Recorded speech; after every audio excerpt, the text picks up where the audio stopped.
برای یک دغدغه. برای من همیشه سوال بود که خب اگر تجربه حسی انجام نشه و ادراک هم به تبع اون صورت نگیره، در زبان اونها چه اتفاقی میفته؟ یعنی اون دست از مفاهیمی که از طریق بینایی یاد گرفته میشن چه بلایی سرشون میاد وقتی که بینایی وجود نداره. 280 میلیون نابینا و کمبینا در دنیا و 800,000 نابینا در ایران هستند. این دو تا صندلی رو بیان.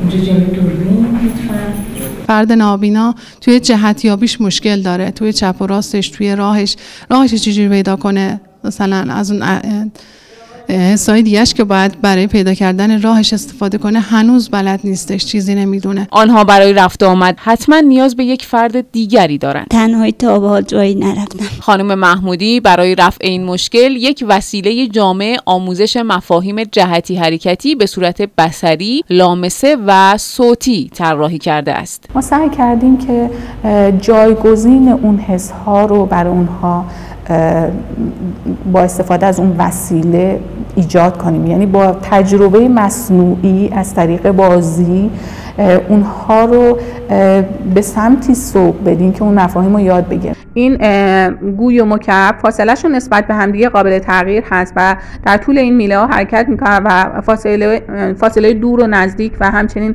وسط و روبرو رو دارن آموزش میدن. از اونجایی که من قبلش ناامید بودم که تو ایران بتونم ادامه فناوریمو داشته باشم، یه راهی هم برای خارج از ایران باز شده بود همون موقع که من اون هم ادامه دادم همزمان با ایران در راستای همدیگه و توی کشور کانادا یه شعبه‌ای از شرکتمون رو تأسیس کردیم و اون شرکت اسمش کاگنوری هب هست، به معنی توانبخشی شناختی تو حوزه کودکان، یعنی توانبخشی شناختی کودکان کار میکنه و هدف ما توانمندسازی شناختی تمام کودکان، اهم از کودکان معلول حسی و کودکان سالم هست. کاربردی کردن علوم انسانی یکی از مسائلی است که سالها در ایران مورد تاکید بوده و این تحقیق و پژوهش یکی از آنهاست که میتواند مشکل نابینایان را حل کند.